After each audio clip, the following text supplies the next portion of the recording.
दर्शना जमिनीवर पाय पसरवून मेथीची जोडी आपल्या दातांनी टराटरा चावत होती. काकांना पाहताच दात विचकत म्हणाली, आलास वैर म्हाताऱ्या. होय, इलय तुझो बंदोबस्त करू. असं म्हणून त्यांनी तांब्यातील पाणी उजव्या हाताच्या ओंजळीत घेतलं आणि तिच्या जवळ जाऊ लागले. त्यांच्या हातातील पाणी पाहून ती घाबरूनच बसल्या जागेवरून हाताच्या सहाय्याने मागे मागे सरकू लागली. जवळ जाताच काकांनी क्षणाचाही विलंब न लावता तिच्या अंगावर पाणी शिंपडले. उकळत्या तेलाचे शिंतोडे अंगावर उडावेत तशी मोठ्याने किंचाळत अंग भाजल्याप्रमाणे ती जमिनीवर तडफडू लागली.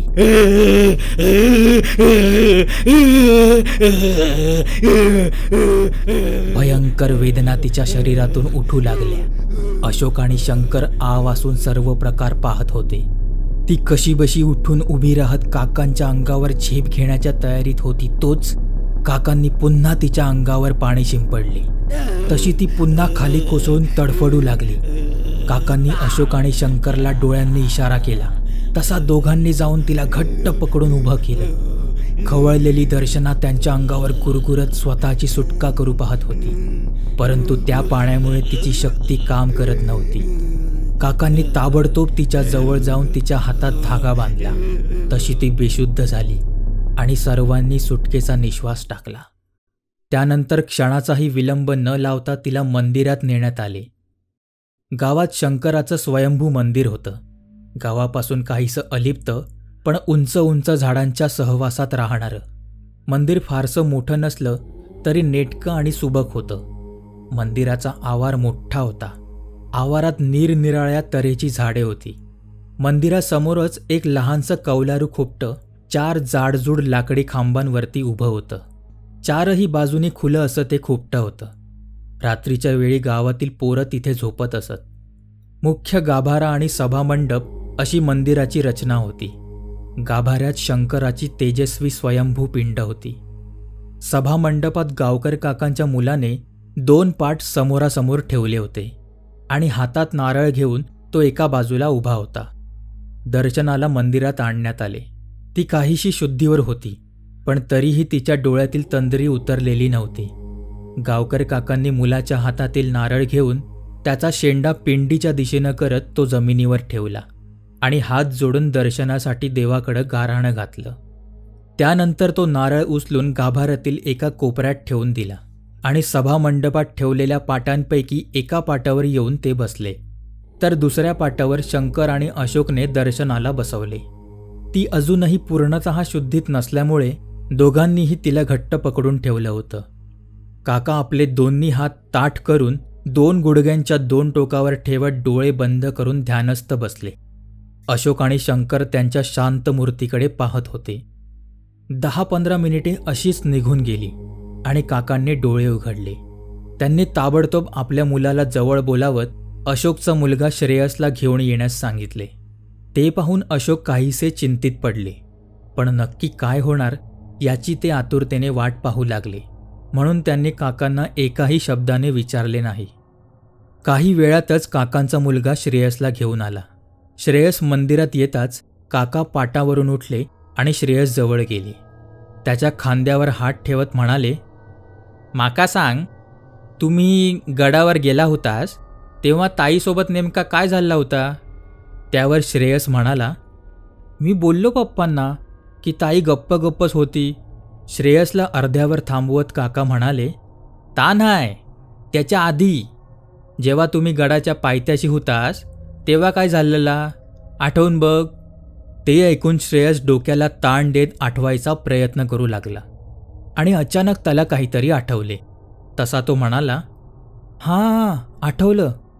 जेव्हा आम्ही किल्ल्यावर चढाई करणार होतो तेव्हा सुरुवातीलाच एक छोटंसं कालीमातेचं मंदिर लागलं होतं. त्या मंदिराच्या मागे एक लहानशी जागा होती जिथे लोखंडी तारेचं कुंपण घातलं होतं आणि त्याच्या आतमध्ये 3-4 नारळ एका लाल फडक्यात गुंडाळून टाकले होते. तिथे एक बोर्डसुद्धा होता आणि त्यावर लिहिलं होतं की हे नारळ शापित आहेत, कुणीही त्यांना स्पर्श करू नये. पण ताई ऐकेल ती कसली. तिनं बाजूला पडलेली एक भली मोठी काठी उचलत त्या कुंपणाच्या आत घातली आणि त्यापैकी एक नारळ काठीने ढकलत आपल्या जवळ ओढू लागली. तो प्रकार पाहून आम्ही सर्वांनी तिला रोखलं, पण ती आमच्यावरच हसत आम्हाला वेड्यात काढू लागली. पण काही मित्रांनी जबरदस्ती तिच्या हातातील काठी काढून घेतली आणि तिचा मूर्खपणा थांबवण्यास सांगितले. तशी ती शांत झाली आणि ओके बोलून आमच्या मागे मागे चालू लागली. काही वेळाने आम्ही एका ठिकाणी विश्रांती घ्यायचा निर्णय घेतला आणि तेव्हा आम्हाला जाणवलं की ताई आमच्यात नव्हती. आम्ही तिच्या नावाने जोरजोरात हाका मारू लागलो. काही वेळातच तिचा प्रतिसाद आला आणि धापा टाकतच ती आमच्यासमोर आली. कुठे होतेस म्हणून विचारल्यावर ती म्हणाली की तिच्या शूजचे लेस सुटले होते, ते बांधत बसली म्हणून मागे राहिली. त्यानंतर गडाच्या टोकाशी जाईपर्यंत ती आमच्यासोबतच होती आणि मग जेव्हा ती जेवणाच्या वेळी बाथरूमला जाते असं सांगून गेली तेव्हा परत आल्यापासून ती अशी शांतच होती. श्रेयसचं बोलून होताच अशोकने काकांना विचारलं, नक्की काय झालंय काका? त्यावर अशोककडे वळत काका म्हणाले, ऐक, दर्शना जेव्हा मागे राहिला होता तेव्हा तो नारळ पुन्हा घेऊन गेलेला. मित्रांका त्यांना खोटा सांगल्यान की बुटाची नाडी सुटली म्हणान. तेका तो नारळ घेऊन फोडूचो होतो आणि सिद्ध करूचा होता की भूत प्रेत असला काय नसता. म्हणून कोणाक न सांगता तो नारळ आपल्या बॅगेत घालून गडावर गेला. त्याच्यानंतर जेवच्या वेळेत बाथरूमला जात आहे असा खोटा सांगून तो नारळ आपल्या बरोबर घेऊन गेला. एका खडकाळ जागेवर जाऊन त्यांना तो नारळ त्या लाल कपड्यातून बाहेर काढल्यान आणि तिथल्या खडकावर आपटल्यान. नारळ फुटल्याबरोबर त्यात बांधून ठेवलेला पिशाच्च तिच्या अंगात शिरला. ते ऐकून श्रेयस हादरूनच गेला. काकांजवळ असलेल्या विद्येचं त्याला अप्रूप वाटलं. अशोकने चिंताग्रस्त चेहऱ्याने काकांना विचारलं, काका मग आता पुढे काय करायचं? त्यावर काका म्हणाले, रात्री 12:30 नंतर अमावास्या लागता. या पिशाच्च काय साधासुद्धा नाही हा, एक खुनशी बाई हा. एकदा अमावास्या लागली की मग कोणाक ऐकूचा नाही आणि दर्शना घेऊन कायमचा जाऊ शकता. इतके दिवस अमावास्येची वाट बघत होता, तेव्हा जा काय करूक होया आजच. एवढं बोलून काका काही वेळ शांत झाले आणि काहीशा विचारात गढून गेले. मंदिरातील वातावरण कमालीचं गंभीर झालं होतं. काका पुढे काय बोलणार याकडे सर्वांचं लक्ष लागून होतं. काकांनी गाभाऱ्यातील पिंडीला नमस्कार केला आणि अशोक जवळ येऊन म्हणाले, आज रात्री या बाईचो कायमचो बंदोबस्त करूचो हा. तेव्हा रात्री 10 वाजता दर्शनाक मंदिरात घेऊन ये. बाकी पुढचा मी बघीन. देवाचा आशीर्वाद घेऊन अशोक आणि शंकर दर्शनाला घरी घेऊन आले. दर्शनाला घरी आलेले पाहताच सुषमाने रडतच तिला घट्ट मिठी मारली. दर्शना मात्र शांतच होती. अशोक यांनी सर्व घटनाक्रम सुषमा यांच्या कानी घातला आणि त्यानंतर सर्वजण रात्र होण्याची वाट पाहू लागले. रात्री 10 वाजता अशोक आणि शंकर दर्शनाला मंदिरात घेऊन आले. दिवसा दिसणारं मंदिराभोवतालचं जंगल रात्री काळोखाच्या कुशीत गुडूप झालं होतं. मंदिरातील एकमेव जळणारा दिवा आपला पिवळा प्रकाश काही अंतरावर फेकत होता. मंदिरासमोर असलेलं कौलारू खोपट्याचं अस्तित्व अंधारात नाहीसं झालं होतं. रात पक्ष्यांचे चित्रविचित्र आवाज अधूनमधून कानी पडत होते. काका अगदी तयारीनिशी मंदिरात उपस्थित होते. सोबत त्यांचा मुलगा आणि गावातील 5-6 पुरुष मंडळीही हातात बॅटरी घेऊन सभामंडपात उभे होते. एखाद्यावरील भूत उतरवायचे असल्यास काकांना नेहमी मदत लागे. तेव्हा गावातीलच ठरलेली काही माणसे त्यांच्या सोबतीला असत. दर्शनाला सभामंडपात आणण्यात आले. एकदा सर्वांनी गाभाऱ्यातील पिंडीसमोर हात जोडून गाराने घातले. त्यानंतर लगेचच तिला मंदिराच्या मागच्या बाजूस आणण्यात आले. तिथे जमिनीवर 2 पाट समोरासमोर ठेवण्यात आले होते. ज्या पाटावर काका बसणार होते त्याच्या शेजारी एक नारळ, एक लाल सुती फडका, पांढरा धागा, वेताची बारीक लांब काठी आणि पाण्याने भरलेला पितळेचा तांब्या अशा गोष्टी मांडून ठेवल्या होत्या. तर दुसऱ्या पाटाभोवती वेगवेगळी कडधान्ये वापरून बनवलेल्या पिठाने रेंगण बनवलेलं होतं. काका समोरच्या पाटावर जाऊन बसले आणि त्यांनी दर्शनाला समोरील पाटावर बसवण्यास सांगितले. पण तत्पूर्वी आपल्या मुलाला दर्शनाच्या हातामध्ये बांधलेला धागा काढून टाकण्यास त्यांनी सांगितले, जेणेकरून ते पिशाच्च जागृत होईल आणि त्याला बाहेर काढणं सोपं जाईल. त्यावर लगोलग त्यांचा मुलगा धागा काढून टाकण्यासाठी पुढे सरवला. तसे काकांनी त्याला काहीसे थांबवत तिथे उभ्या असलेल्या 5-6 जणांना उद्देशून म्हटलं, एका घट्ट धरून ठेवा. ह्या जा काय पिशाच्चा हा ता भयंकर शक्तिशाली हा. हातामधलो धागो जसो कापलो जाईत तसा ता पिशाच्च लगेच जागृत होईत आणि तुमका तेका सांभाळणं कठीण जाईत. तेव्हा ताबडतोब तेका पाटावर बसवा, नाहीतर सगळाच कठीण होऊन जाईत. काकांच्या बोलण्यातील गंभीरता लक्षात घेता सर्वांनी माना डोलावल्या आणि दर्शनाला घट्ट धरून ठेवलं. ज्या क्षणी मुलाने हातामधील धागा काढला त्या क्षणी दर्शनाचे डोळे विलक्षण चमकले. शांत डोळ्यात अचानक क्रूरता जागृत झाली. चेहऱ्यावर प्रचंड भेसूरता दिसू लागली आणि पाते लवते न लवते तोच तिनं एका दोघांच्या हाताचा कडकडून चावा घेतला आणि स्वतःला सोडवत तिथून पळ काढला. सर्वजण गोंधळून तिला पकडण्यासाठी तिच्या मागे धावू लागले. ती जोरजोरात हसत जंगलाच्या दिशेने पळू लागली, पण काही अंतरावर जाताच विजेचा झटका बसावा तशी ती दूर फेकली गेली. खाली पडल्यावर तिनं रागातच त्या दिशेला पाहिलं. संपूर्ण मंदिराच्या आवाराला पिठानं रिंगण घातलं होतं, त्यामुळे तिला तिथून निसटणं सध्या तरी शक्य नव्हतं. पण थोड्याच वेळात अमावास्या लागणार होती, तेव्हा कुठलंही रिंगण तिला अडवू शकणार नव्हतं. सर्वजण तिच्या दिशेने धावून येत आहेत हे पाहिल्यावर ती तशीच उठली आणि अंधारात गुडूप होऊन गेली. आता मात्र त्या पुरुषांची भीतीने तारांबळ उडाली. जो तो एकमेकांच्या जवळ राहत आजूबाजूला बॅटरीचा प्रकाश टाकत सावकाश चालत तिचा शोध घेऊ लागले. काका मात्र हातामध्ये पितळेचा तांब्या घेऊन निडर होऊन तिला शिव्या देत तिच्याशी बोलण्याचा प्रयत्न करू पाहत होते, पण ती कोणालाच भीक घालत नव्हती. तेवढ्यात कोणाचा तरी जोरात ओरडण्याचा आवाज आला. तसे सर्वांनी त्या दिशेला बॅटरीचा प्रकाश टाकला आणि त्यांनी पाहिले की दर्शना त्यांच्यातील एका माणसाच्या खांद्याचा जोरजोरात चावा घेत होती. सर्वजण तिच्यावर धावून जाणार तोच ती पुन्हा सरसर करत तिथून दिसेनाशी झाली. तो माणूस वेदनेने कळवळू लागला. तिच्या दातांनी त्या माणसाच्या खांद्याचे लचके तोडले होते. सर्वांनी मिळून त्या जखमी माणसाला उचलून गाभाऱ्यात नेऊन ठेवले आणि पुन्हा दर्शनाचा शोध घेत मंदिराच्या आवारात फिरू लागले. आता मात्र सर्वांना कळून चुकलं होतं की हे नेहमीच्या पठडीतलं पिशाच्च नव्हतं. लवकरात लवकर जर तिला बंदिस्त केलं नाही तर काहीतरी अनर्थ होण्याची शक्यता होती. प्रत्येकाच्या मनावर कमालीचं दडपण आलं होतं. जो तो आजूबाजूला नजर फिरवू लागला. ती कधी कुठून कोणावर झेप घेऊन त्याचा फडशा फाडेल याचा काही नेम नव्हता. काकांनी सर्वांची भीती जाणली. त्यांनी सर्वांना जवळ बोलावून घेतलं. त्यांची भीती दूर करण्यासाठी ते त्यांना काही सांगणार इतक्यात त्यांना कौले खाली कोसळल्याचा आवाज ऐकू आला. सर्वांनी ताबडतोब मंदिरासमोरील खोपट्यावर प्रकाश टाकला. दर्शना कौलांवर बसून रक्ताळलेल्या दातांनी खिदळत त्यांच्याकडे पाहत होती.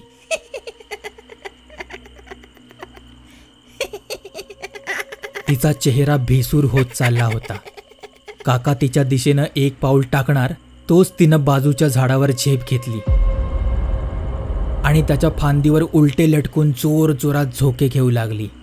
अशोक आणि शंकर 2 पावले मागे सरकले. ते भयानक दृश्य त्यांनी यापूर्वी अनुभवले होते. बाकीचे मात्र डोळे विस्फारून त्या सैतानी शक्तीकडे अवाक होऊन पाहत होते. तिची वाढती दहशत पाहून काका सोडून सर्वांचे हातपाय भीतीने लटपटू लागले. झोके घेता घेता ती करड्या आवाजात बोलू लागली. ए बडव्यांनो, आपला जीव प्यारा असेल तर आत्ताच इथनं निघून जा, नाहीतर एकेकाची मुंडी पिरघळून टाकेन. असं म्हणून ती जोर जोरात हसू लागली. काळजात धडकी भरावं असं तिचं राक्षसी हास्य होतं. काकांनी ताबडतोब सर्वांना तिच्यावर धावून जाण्यास सांगितले. सर्वजण तिच्या दिशेनं धावून जाताच तिनं पुन्हा एकदा खोपटाच्या कौलांवर झेप घेतली आणि पालीसारखी सरपटत खोपटाच्या विरुद्ध बाजूस जात नाहीशी झाली. काकांनी सर्वांना इशारा करत खोपटाच्या दुसऱ्या बाजूस जाण्यास सांगितले आणि स्वतः एकटे एका बाजूस उभे राहिले. सर्वजण हळूहळू खोपटावरील कौलांवर बॅटरी मारत विरुद्ध बाजूस जाऊ लागले. तिथे पोचताच त्यांना कौलांवर झाडांच्या पालापाचोळ्याखेरीज काहीच दिसले नाही. इथे काका एका हातातील बॅटरीचा प्रकाश आजूबाजूच्या झाडांवर मारू लागले आणि तेव्हा त्यांना जाणवलं की त्यांच्या मागे कोणीतरी उभं आहे.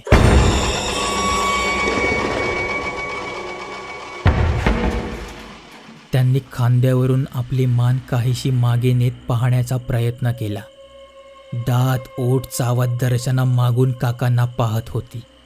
तिच्या डोळ्यात प्रचंड द्वेष भरला होता. रागाने तिचा चेहरा लालबुंद झाला होता. काकांनी हळूच आपली बॅटरी काखेत अडकवत उजव्या हाताच्या ओंजळीत तांब्यातील पाणी ओतून घेतलं आणि 1-2 सेकंद थांबत पटकन मागे वळून पाणी शिंपडलं. पण मागे होतं कोण? कोणीच नाही. ते पुन्हा खोपट्याच्या दिशेने वळले. तोच दर्शना त्यांच्या समोर उभी होती. ते दचकून 2 पावले मागे सरकले आणि तांब्यातून पाणी घेणार तसे दर्शनाने त्यांच्या हाताला जोराचा झटका दिला. त्याबरोबर हातातील तांब्या खाली पडला. एका हाताने काकांचा गळा दाबत तिनं काकांना वर उचललं आणि त्यांच्या डोळ्यात पाहत बोलू लागली. माझा बंदोबस्त करणार वैर म्हाताऱ्या, आता तुझी मुंडीच पिरगळते की नाही बघ. असं म्हणून तिनं काकांच्या गळ्यावरील पकड अजूनच घट्ट केली. काकांना काहीच करता येईना. त्यांचे डोळे लाल होऊ लागले. तोंडातून लाळ बाहेर पडू लागली. तेवढ्यात दर्शनाच्या डोक्यावर एक दगड येऊन आदळला. तिनं रागात त्या दिशेला पाहिलं. सर्वजण ओरडतच धावत येत होते. तसं तिनं काकांना दूर फेकून देत तिथून पळ काढला. सर्वजण काकांच्या जवळ आले. काका आपल्या गळा धरून जोर जोरात खोकत त्यांना म्हणाले, माका सोडा, तिका धरा आधी, लवकर जावा. तसे सर्वजण तिच्या मागून धावू लागले. काकांनी घड्याळात वेळ पाहिली. 11:30 झाले होते. म्हणजे 1 तासात अमावास्या लागणार होती. ते कसे बसे स्वतःला सावरत उभे राहिले आणि सावकाश चालत मंदिरात गेले. तिकडे दर्शना अक्षरशः सर्वांना झुलवत होती, पण कोणाच्याही हाती येत नव्हती. काकांनी मंदिरात जाऊन डोळे बंद करून देवापुढे हात जोडले. सर्वजण तिच्या मागे धावून धावून दमले होते. सर्वांची छाती फुलून आली होती. तोंडातून शब्द फुटत नव्हता. सर्वजण मंदिराच्या भिंतीचा आधार घेत दम खात बसले. दर्शना त्यांच्याकडे पाहत मागच्या पावली चालत जोर जोरात हसत होती.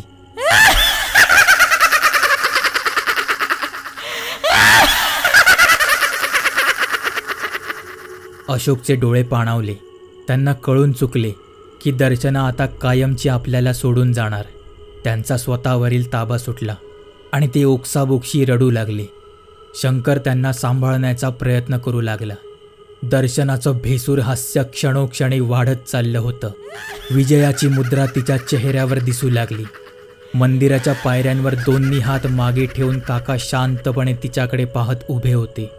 तिची नजर काकांकडे गेली आणि तिचं हसणं अजून वाढलं. काकांकडे पाहत मागे मागे चालत जात असताना अचानक जोराचा झटका बसावा तशी ती खाली कोसळली आणि अंग भाजल्याप्रमाणे जमिनीवर तडफडू लागली. उकळत्या तेलात पाय घसरून पडावे तशा असंख्य वेदना तिच्या सर्वांगाला होऊ लागल्या. प्रचंड किंकाळ्या तिच्या तोंडून फुटू लागल्या. विवळत ती तिथून उठून जायचा प्रयत्न करू लागली, पण तिला तिथून उठता येईना. जणू तिची शक्ती एकाएकी संपुष्टात आली होती. ते पाहताच क्षणाचाही विचार न करता सर्वांनी तिच्या दिशेनं धाव घेतली आणि काही काळाच्या आतच तिच्यावर झडप घालत तिच्या मुसक्या आवळल्या. काका हळूहळू पायऱ्या उतरू लागले. तिला मागच्या बाजूस घेऊन जाण्यास त्यांनी इशारा केला.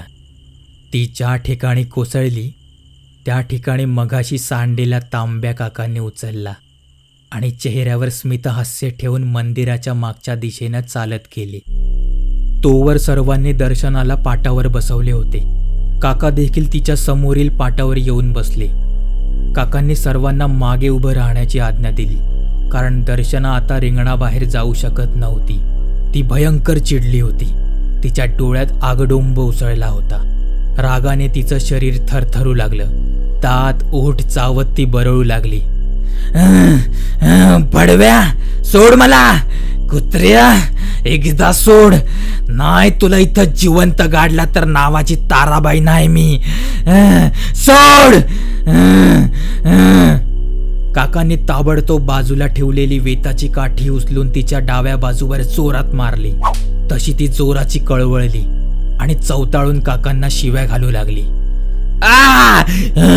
कुत्र्या, चित्ता नाही सोडणार तुला. फकस्त एकदा मला इथनं बाहेर येऊ दे. नाही तुझ्या नरडीचा गोड घेतला तर बघ. तिला त्या रिंगणाच्या आत काहीच करता येईना. त्यामुळे तिचा संताप क्षणागणिक वाढत चालला होता.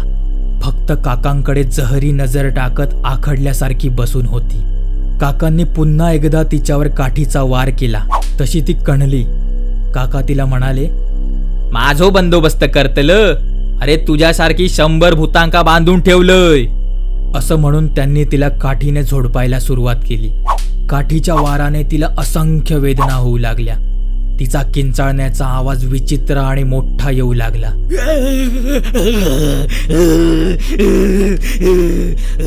तिला मारता मारता नारळाकडे बोट दाखवत काका म्हणाले, ताबडतोब या शरीर सोड आणि जैसून इलस थय परत जा. पिवळतच ती म्हणाली, मला नाही जायचं. मी नाही जाणार. मी इथेच राहणार. ते ऐकताच काकांनी तिला अजून मारण्यास सुरुवात केली. तशी ती वेदनेने कळवळू लागली, गयावया करू लागली. काही वेळाने मार सहन न झाल्यामुळे ती रडू लागली.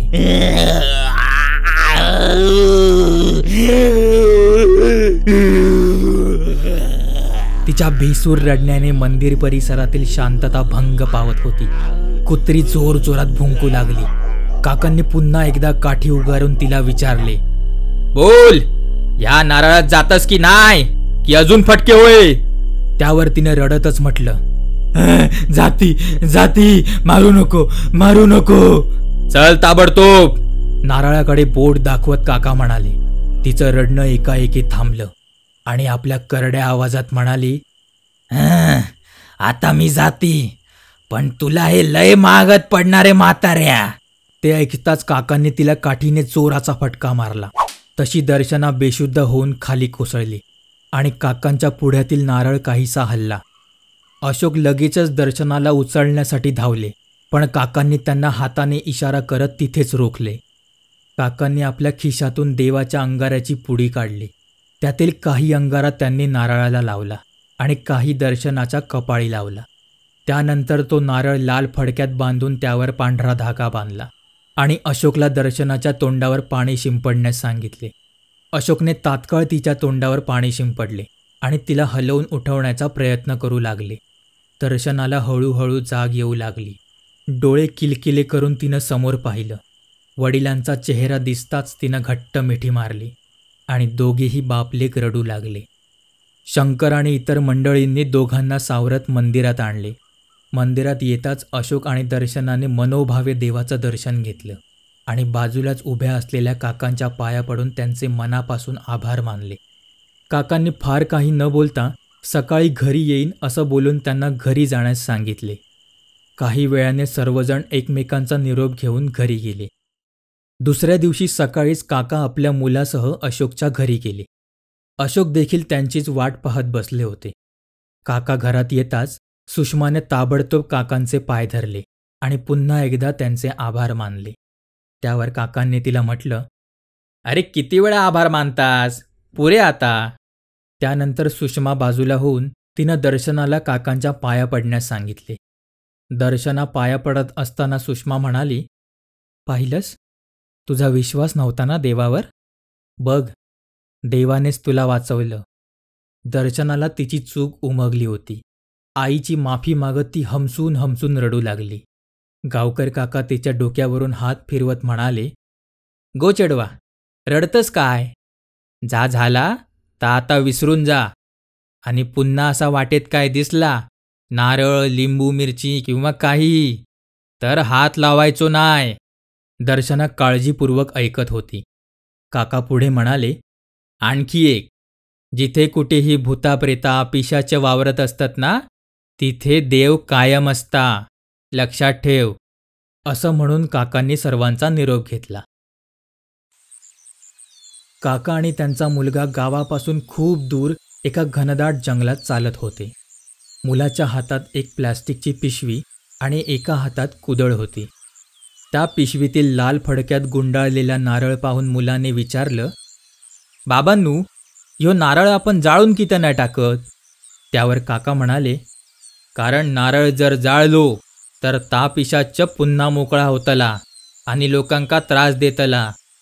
काही पिशाच असे असतात ज्यांका बांधूनच ठेवूचा लागता आणि जाळूचाच आसात तर ज्या माणसाच्या अंगात ता शिरता त्या माणसाक जाळूचा लागता, जा शक्य नाही. म्हणून ह्यो नारळ आपणाक एका जागी पुरूचो लागतलो, म्हणजे कोणाक गावाचो नाय. काही वेळ चालल्यावर ते एका विशाल वडाच्या झाडापाशी येऊन थांबले. आसपासची जागा पाहून काकांनी एक योग्य जागा निवडत तिथे 1-2 फूट खोल खड्डा खणून तो नारळ तिथे पुरण्यास सांगितले. थोड्याच वेळात मुलाने खड्डा खणून तो नारळ तिथे पुरून त्यावर एक भला मोठा दगड आणून ठेवला आणि मग दोघेही तिथून निघून गेले. 3 महिन्यानंतर गावात रात्रभर जोराचा पाऊस सुरू होता. सोसाट्याचा वारा झाडांना हेलावून सोडत होता.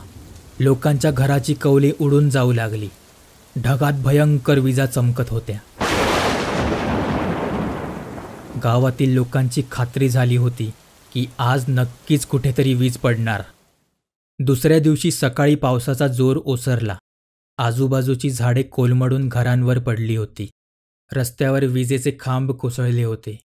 बरंच नुकसान झालं होतं. गावातील 4-5 पोरं दूरच्या एका धबधब्याचा आनंद घेण्यासाठी जंगलाच्या वाटेने जात होती. त्यावेळी एक भलं मोठं वडाचं झाड कोसळून पडलेलं त्यांना दिसलं. त्यावर वीज कोसळली असणार याचा त्यांना अंदाज आला. त्या झाडाचा आकार इतका प्रचंड होता की जमिनीत खोलवर रुजली गेलेली सर्व पाळेमुळे बाहेर आली होती आणि त्यामुळे आसपासची जमीन बऱ्यापैकी उखडली गेली होती. झाडाला पार करत असतानाच त्यांच्यापैकी एकाला तिथे एक नारळ दिसला. त्याने तो हातात घेत इतरांना दाखवत म्हटलं, अरे हा नारळ इथे कुठून आला? त्यावर एकाने जरा रागातच म्हटलं, अरे कशाक हातात घेतस तो? कोणीतरी ओवाळून टाकलेलो असात. तुमका मुंबईच्या लोकांका या सांगून कळायचा नाय. खाली टाकून दी बघू तो नारळ. त्यावर तो हसला आणि समोरच्या एका दगडाच्या दिशेनं जोरात फिरकावला. तसा तो नारळ फुटला आणि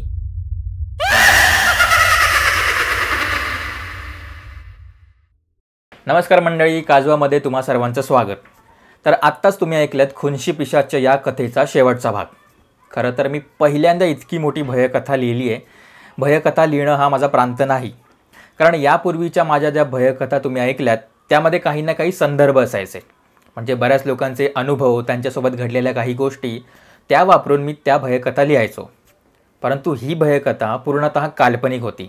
यातील प्रसंग, यातील पात्र, यातील जागा सर्व काल्पनिक होतं. त्यामुळे यात बऱ्याच चुका असू शकतात, खात्री आहे मला.